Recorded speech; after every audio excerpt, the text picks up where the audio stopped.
Military courts के ऊपर ही सबसे पहले राय ले लेता हूँ। आमतौर पर पार्लियामेंट्री फॉर्म ऑफ गवर्नमेंट हो और सिविल लिबर्टीज़ की बात करें तो उसमें मिलिट्री कोर्ट्स का तस्वर कहीं फिट इन नहीं बैठता। हमने ज़रब अज़ब के ज़माने में डाला, बल्कि कराची ऑपरेशन में भी आपने रेंजर्स को एक्स्ट्रा पावर्स दी, पुलिस पावर्स दी, दोनों जगहों पे बेहतरी आई, लेकिन फॉर एवर ये पावर्स दी नहीं जा सकती। अभी क्या सूरत हाल है और क्या आपके सामने लाया अमल क्या है? देखिए नदीम मलिक साहब, पाकिस्तान इस वक्त मेरे नज़दीक एक बहुत गैर मामूली सूरत हाल से गुजर रहा है। एक तो वो दहशत गर्दी है जिसको आप बड़ी रॉ फॉर्म में देखते हैं, और एक वो दहशत गर्दी है कि जिसके तहत आपको निशाना बनाया जाता है आपकी मईशत को। और जो जदीद जंग है, जो न्यू वॉरफेयर है, इसमें बंदूक और गोली तो बहुत आखिर में चलाई जाती है। आपको इंटरनली इम्प्लोड करने के लिए आपकी पॉलिटिकल फाइबर को, सोशल फाइबर को, इकोनॉमिक फाइबर को अंदर से डैमेज किया जाता है।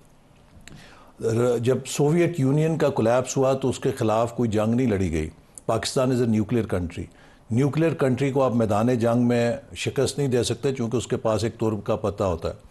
लिहाजा एक न्यूक्लियर कंट्री के ख़िलाफ़ हमेशा से इंटरनल वॉरफेयर की जाती है, जैसे सोवियत यूनियन के ख़िलाफ़। अगर आप वो अकाउंट्स पढ़ें कि किस तरह सोवियत यूनियन को रप्चर किया गया, तो एक किताब है जो उस वक्त के डायरेक्टर CIA के हवाले से लिखी गई। उन्होंने बताया कि उसकी इकनॉमिक आइसोलेशन, उसको इंटरनली इकनॉमिकली वीक करके किस तरह रप्चर किया गया, और उसके बाद फिर सोवियत यूनियन कोलैप्स कर गई रियासत। पाकिस्तान भी अब बदकिस्मती से हम देख रहे हैं कि कुछ ऐसे अनासर हैं, बैनुल अक़वामी लॉबीज़ हैं, और हाल ही में कुछ ऐसे मज़ामीन भी छपे हैं जिसमें बड़ा वाज़ेह है कि पाकिस्तान की न्यूक्लियर कैपेबिलिटी स्टेटस कई कुव्वतों को खटकता है। और हम देख रहे हैं कि एक मुसलसल डिसरप्शन की मुल्क के अंदर तखरीबकारी की एक तरफ तो कोशिश हो रही है, दूसरी तरफ मुल्क के अंदर बेयकीनी फैलाई जाती है, तीसरी तरफ यह है कि पाकिस्तान के शहरी और इसके रियासत के इदारे जो बड़े कलीदी इदारे हैं उनके दरमियान एक बद-एतमादी को फैलाया जाना, एक मुहिम के ज़रिए उसका प्रचार किया जा रहा है। आप अगर ख़ास तौर पे PTI के मीडिया सेल्स की देखें मुहिम, जिस तरह उन्होंने पाकिस्तान के रियासती इदारों को, मुसल्लह अफवाज को निशाना बनाया। मैं आपको बताऊं, 70 साल 75 साल में मैंने कभी रॉ में इतनी जुर्रत नहीं देखी थी कि वो हमारे रियासत के इदारों के ख़िलाफ़ इस तरह प्रोपेगेंडा करें, इस तरह की मुहिम चलाएं जैसी कि वो चल रही है। आप अगर इन ऐसे अनासर की वो हौसला अफजाई करें तो वो ऐसे अनासर जो हैं वो जिम्मेदार तो नहीं होते। वो तो पूरा एक यूट्यूबर्स का ग्रुप था जी, उनको बाकायदा ट्रेन किया गया था। उस वक्त वो मोदी का यार की पुकार के साथ वो वीडियोस बनाते थे। तो आजकल वो मतलब नापसंदीदा मतलब ये किसी ने सबक सीखा। जिस तरह आप ये देखिए जो तालिबान है, मैं आपको ये बताऊं कि हम ट्रैक 2 डायलॉग्स में जाते थे जिसमें दूसरे ममालिक के लोग भी होते थे, और वो यही कहते थे कि आपको हम ख़बरदार करना चाहते हैं कि ये जो आप अस्करियत पसंद या जिहादी पाल रहे हैं, जिस दिन इनकी बंदूकों का रुख आपकी तरफ होगा फिर आपको अपनी इस रियासत की पॉलिसी की समझ आएगी, और फिर हमने बड़ी कीमत अदा की उसकी। आपका डॉन लीक्स क्यों हुआ था जी? एक बड़ा सवाल है। असल में बात चीज़ें ऐसी हैं, मैं सोचता हूँ कि कभी अल्लाह पाक मुझे मौका दे तो मैं इन लोगों से सारों से कहूँ कि खुदा के लिए इस मुल्क के लिए 30-40 साल आगे का सोच के फैसले किया करो। डॉन लीक्स क्यों हुआ था? इसलिए कि वहाँ एक मीटिंग के अंदर आप लोग यही इशू डिस्कस कर रहे थे जो अभी आप कह रहे हैं कि हमें इसको रोल बैक करना पड़ेगा। लिहाजा अब आई थिंक जहाँ पे हम खड़े हैं, मेरा जो अंदाज़ा है कि सब ने अपने अपने सबक सीखे हैं। सियासतदानों ने भी तारीख से अपना सबक सीखा है, और मैं नहीं मानता आपकी बात। नहीं, हमने सीखा है, बहुत पता लग गया है जो हमारी मिस्टेक्स हैं। अदलिया को भी अपना सबक सीखना है। इस्टेब्लिशमेंट भी मुझे लगता है कि अब उन्हें पता लग गया है कि जो उन्होंने इतना बड़ा 2018 का तजुर्बा किया उसने किस तरीके से इट इज़ हाउंडिंग दैम और क्या किया है।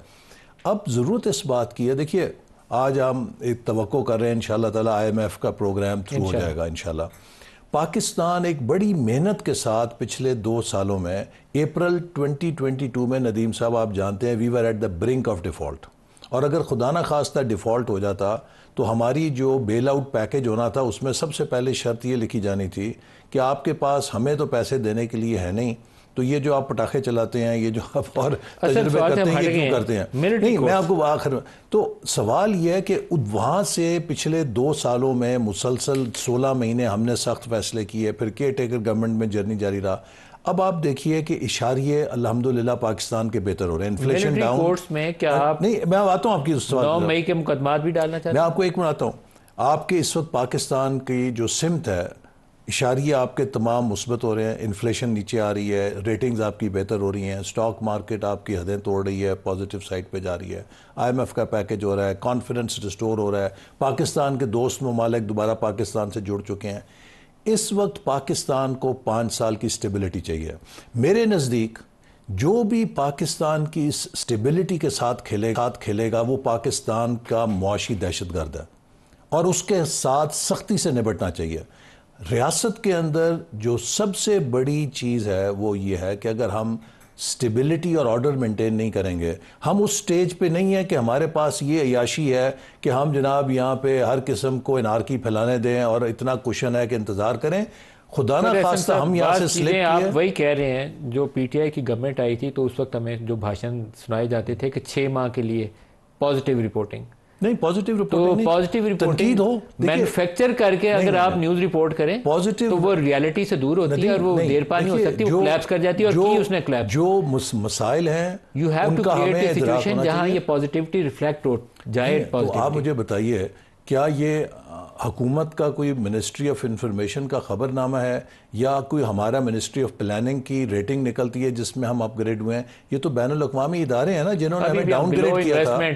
हमें बहुत खुश नहीं होना चाहिए, हम खुश नहीं हो रहे। हम सिर्फ इस बात पे खुश कि we are beginning to see turning of tide. देखिए ना, वो टाइड टर्न हो रही है।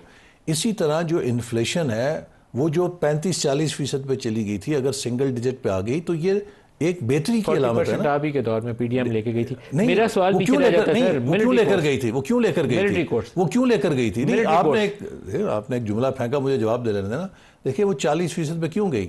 इसलिए कि वो मुआहदा जो इमरान खान साहब IMF के साथ करके गए थे, जिसमें ये दर्ज था कि वो सारी सब्सिडीज़ विड्रॉ करेंगे, जिसमें दर्ज था कि पेट्रोल और डीजल की कीमत वो बैनुल-अक़वामी कीमतों के साथ अलाइन करेंगे, उसके बरखिलाफ वो झूठी पॉपुलैरिटी के लिए कम कर गए। और वो इतना बड़ा होल था कि किसी हुकूमत के लिए आसान फैसला नहीं था कि यकमुश्त 150 रुपया डीजल पेट्रोल बढ़ा दे, हमें वो करना पड़ा। वो मुआहदा टूटा हुआ था जब आपको PDM की हुकूमत मिली, मिफ्ता ने वो एग्रीमेंट रिवाइव किया, फिर आप ही की हुकूमत ने वो दोबारा एग्रीमेंट तोड़ा और फिर उसको रिवाइव करने के लिए नाक से लकीरें निकालनी पड़ी। हमें पूरा सच बताना चाहिए। We are all responsible for this failure, for the situation of Pakistan. Nadeem, उसको हमने रिट्रीव किया ना सिचुएशन को, also created that situation first. No, we retrieve that situation और IMF को एंगेज किया और पाकिस्तान को स्टेबलाइज किया। लेकिन इन द प्रोसेस हमें वो सब्सिडीज और वो पेट्रोल की कीमत में जो कमी करके होल किया गया, मिलिट्री कोर्ट्स का जवाब नहीं दिया। जी बताइए। मिलिट्री कोर्ट्स में क्या 9 मई के मुकदमात ले जाएंगे? मेरा ख्याल है मिलिट्री कोर्ट में वो शख्स के जो फौज की तनसीबात पे हमला करे, जो फौज के इदारों पे हमला करे, उसके लिए ऑलरेडी मिलिट्री एक्ट ये कहता है कि उनके खिलाफ फौज के कानून के तहत कार्रवाई हो सकती है, उसमें तो कोई शुबा नहीं।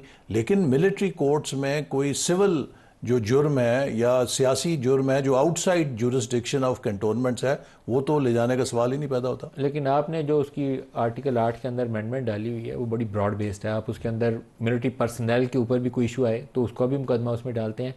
उनके जो प्रेमिसेस उनके कंट्रोल में है, विदाउट आइडेंटिफाइंग कि वो कैंटोनमेंट के अंदर है या बाहर है, प्रेमिसेस अंडर देयर कंट्रोल, आप उसको भी अंदर डालते हैं, उसमें घर भी हो सकता है उनका। नहीं, देखिए, फौज के तनसीबात फौजी तनसीबात पर हमला एक चीज़ है, किसी के घर के बाहर कोई इंसिडेंट हो जाता है। अगर फौज की तनसीबात जो फौज के दफ्तर हैं या उनके अफसरों की रहाइश गाहें हैं, उन पे हमला तो आप यही कंस्ट्रू करेंगे ना कि फौज के इदारे पे हमला। मिसाल के तौर पर सुन लीजिए, सुप्रीम कोर्ट या हाई कोर्ट के दफ्तर पे हमला करना या सुप्रीम कोर्ट या हाई कोर्ट के जज की रहाइश गाह पे हमला करना, दोनों एक ही ज़मरे में आएंगे ना। उसमें कोई फर्क तो उतना ही बड़ा जुर्म है जितना जिना हाउस लाहौर के ऊपर हमला करना जुर्म है, सुप्रीम कोर्ट के ऊपर हमला करना।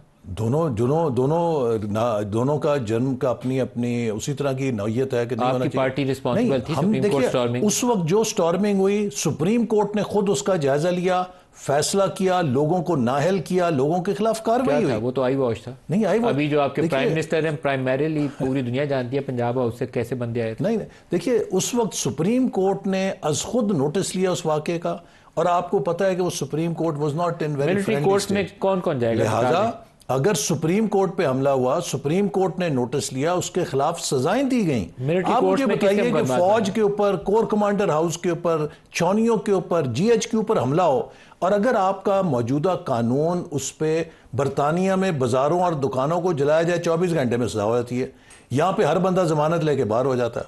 आप मुझे बताइए ना कि अगर हमारा कानून दहशत गर्दी के सजाएं दे वक्त के ऊपर, इसको एक स्टेट की प्रायोरिटी समझे, तो शायद आपको एक्सट्रीम मेजर्स की जरूरत ना पड़े। आपके पास एंटी टेररिज्म एक्ट है, एंटी टेररिज्म एक्ट के नीचे आपने अदालतें बनाई हुई हैं, आप उस निज़ाम को मजबूत कर सकते हैं। सिविलियन निज़ाम के नीचे आप उसकी मजबूती क्यों कर रहे हैं? आप अपनी जिम्मेदारी किसी और के, वो हमारे कंट्रोल में नहीं है ना, वो सिविलियन निज़ाम जो अदालत का हमारे कंट्रोल में तो नहीं है।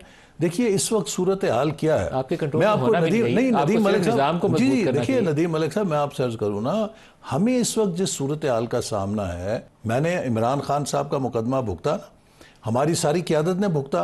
आप यकीन कीजिए कि हमारी एक पेशी जो है महीने से लेकर 2 महीने से लेकर 3 महीने तक तारीखें पढ़ती थी। ठीक है, गलत काम हो रहा है। नहीं, सुन लीजिए ना, अब सुन लीजिए, ठीक है ना। सवाल ये है कि आज इमरान खान साहब को अगर जमानत मिलती है, जो मुकदमे हैं उनमें भी, और जो होंगे ईमान बिल गैब, जो जमानत बिल गैब, उनमें भी, अगर ये इंसाफ का पैमाना ठीक है, तो जो हमारे साथ हुआ था वो क्या था?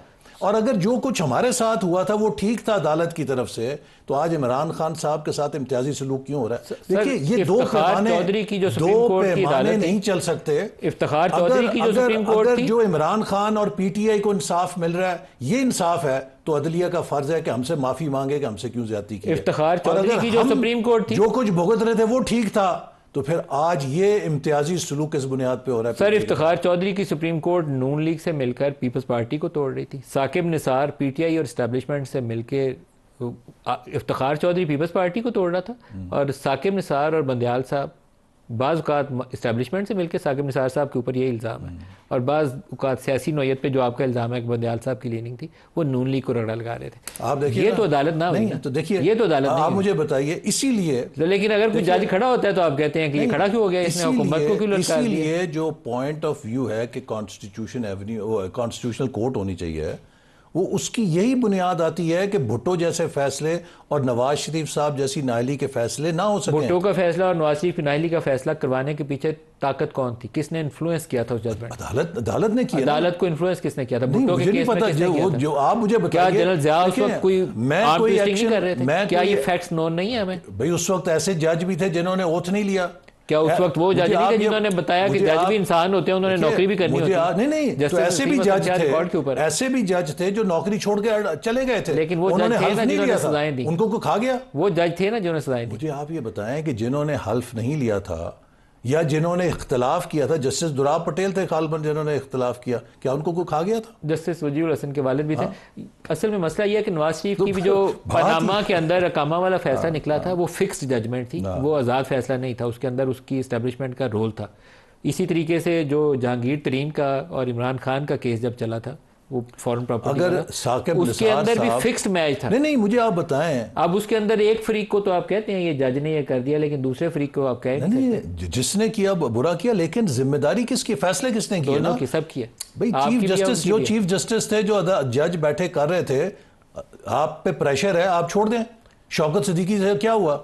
एक तरफ हो गया ना। शौकत अजीज को जो कुछ साल आपने रगड़ा लगाया, 5-7 साल, भाई इस तारीख में सुप्रीम कोर्ट से इंसाफ मिला। मकसद आप खड़े हो, तो फिर वो पैरों पे खड़े हो। 6 जज खड़े हुए हैं इस्लामाबाद हाई कोर्ट के, उनको आप ट्रांसफर करने के लिए प्रोविजन डाल रहे हैं। इस्लामाबाद हाई कोर्ट ट्रांसफर नहीं कर रहे, आप प्रोविजन डालिए, आपने आर्टिकल 200 को आपने ऐड किया। बदनीयती के साथ जो सियासत है वो अदलिया में नहीं होनी चाहिए। आर्टिकल 200 के अंदर आपने तरमीम तजवीज़ की है जजों को ट्रांसफर। अभी कोई हतमी जो तरमीमें हैं या मुसवदा है, चूंकि फाइनलाइज नहीं हुआ, लेकिन आप ये देखिए कि हम वो कानून साजी नहीं कर रहे जो पीटीआई ने फैटफ पे की थी। आपको याद है फैटफ पे किस तरह कानून साजी हुई थी? मीटिंग के लिए कहाँ जाते थे आप बता दिए, लोगों को भी बताइए कहाँ जाया करते थे। बता, ये मीटिंग कौन करता था? ये पीटीआई वालों से पूछे ना, कहाँ बुला? स्पीकर साहब भी जाते थे। आप बताएं, मीटिंग कौन के घर पे जाते थे और स्पीकर के घर पे जाते थे। वहाँ आपकी कौन वो ये एजेंसियों के लोगों को उन्होंने बैठाया होता था और आप लोग जाते थे, उसको आपको पता होता था। वो डिस्कस भी आप उन्हीं से दावत पे जाते थे ना। लेकिन आप ये बताइए कि 4 साल पूरी हुकूमत किसने, किसके जरिए चलाई। फैटफ का पूरा जो लॉ था, आप लोगों को सच्चाई पूरी बतानी चाहिए। फैटफ का पूरा लॉ लिखने में आप पूरी पार्लियामेंट नाकाम हुई थी। पार्लियामेंट, उन्होंने फैटफ का लॉ लिखवाने के लिए टीम हायर की थी उस वक्त की इस्टेब्लिशमेंट ने। मीटिंग्स आप लोग और पीटीआई वाले इकट्ठे नहीं थे, बैठते, वो कन्वीन करते थे इस्टेब्लिशमेंट वाले, और उन्हीं ने आप लोगों से फिर पास भी करवाया। हमारा इशू कोई नहीं था। नहीं, आप सारों का इशू था, ये फेलियर था पार्लियामेंट का। सुन लीजिए, इमरान खान साहब का फेलियर था कि वो अपोजिशन के साथ बातचीत करने के लिए तैयार नहीं थे। लेकिन इसके बावजूद आप देखें कि उस कानून पे हमने तरमीम डाली। वो कानून इस्तेमाल करना चाहते थे इमरान खान साहब कि मुझे लाइसेंस मिल जाए कि मैं हर किसी को मनी लॉन्डर बना के अपने मुखालिफ को अंदर डाल सकूं। उस पर हमने तरमीम डाली, उन्होंने बुलडोज किया, बात नहीं सुनी। यानी कि वो जिस तरीके से कानून साजी हुई, आप जरा निकालें वहां से रिकॉर्ड असेंबली के से किस तरह हुई।